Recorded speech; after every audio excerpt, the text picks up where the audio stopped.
La principal tarea de un editor, y ahí donde se nota pues su talento, es la búsqueda y selección de aquellos libros que complementan y mejoren su catálogo. Un editor en última instancia es un buscador de historias, es un lector, a veces voraz, en busca del manuscrito brillante, es un explorador en caza permanente del manuscrito soñado, es un soñador que aspira a encontrar el talento emergente de un autor aún desconocido. Pero ¿cómo llegan estos manuscritos hasta la mesa del editor?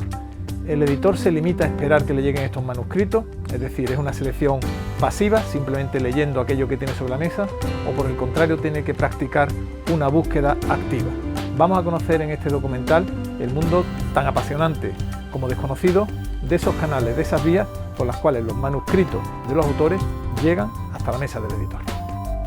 En primer lugar, vamos a responder a la última pregunta que dejamos en el aire.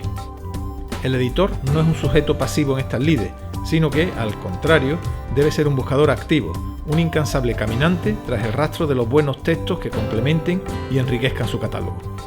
De hecho, es práctica muy habitual, en un porcentaje muy significativo de las editoriales, el que sea el propio editor el que busque al autor adecuado para un tema que le interese especialmente. Esta tarea propositiva es singularmente válida para la no ficción, ya que para la novela es más difícil, aunque también, pero de manera minoritaria, se practique.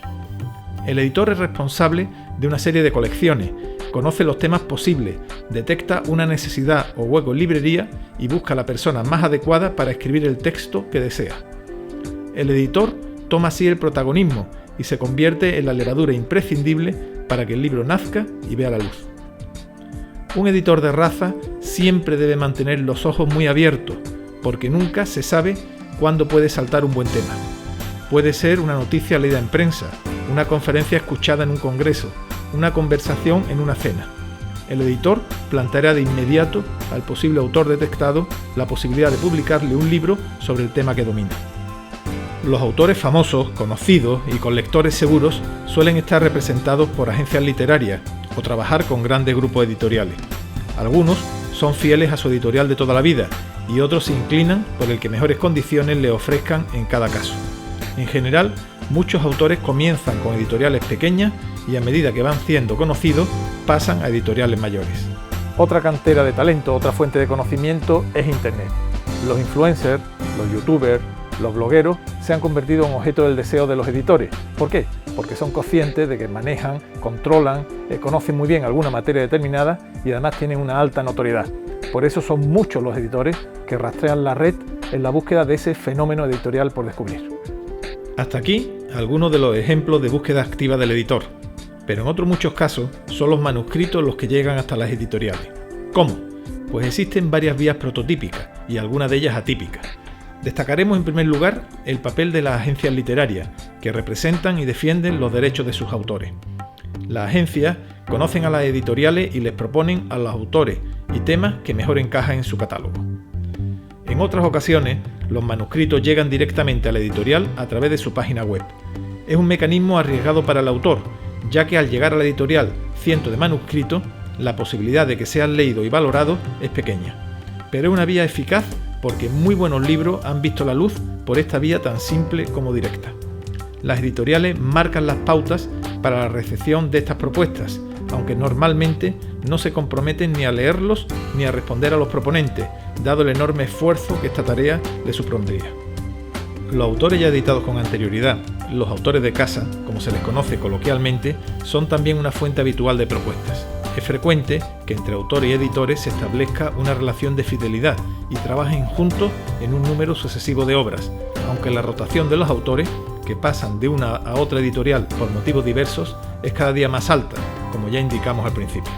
En otras ocasiones, los manuscritos llegan a través de personas que conocen a la editorial o a los editores, o a través del boca a boca de los propios autores, que recomiendan la editorial a otros autores que ellos conocen.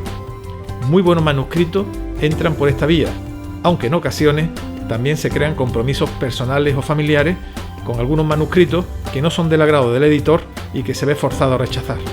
A veces, algunos autores no encajan bien el que se rechace su manuscrito, por lo que hay que ser exquisito a la hora de argumentarlo. Los premios literarios promovidos o participados por las editoriales son también una fuente frecuente de textos para el editor.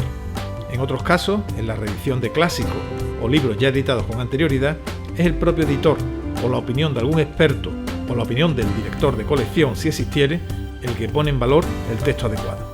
Las editoriales que publican bajo la fórmula de autoedición suelen tener páginas web muy atractivas, así como distintas fórmulas de publicidad digital para que el autor que desea ver publicada su obra se ponga en contacto con ellas y puedan así pasarle presupuesto.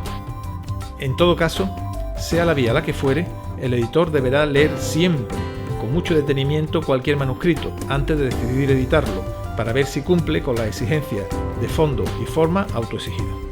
Como hemos comprobado, la tarea del editor es tan atractiva como apasionante y creativa.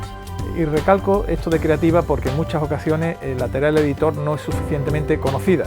Parece que se limita a recibir pasivamente manuscritos cuando en verdad es una búsqueda activa y sobre todo creativa. Sin la creatividad de los editores no existiría el mundo del libro tal y como hoy lo conocemos.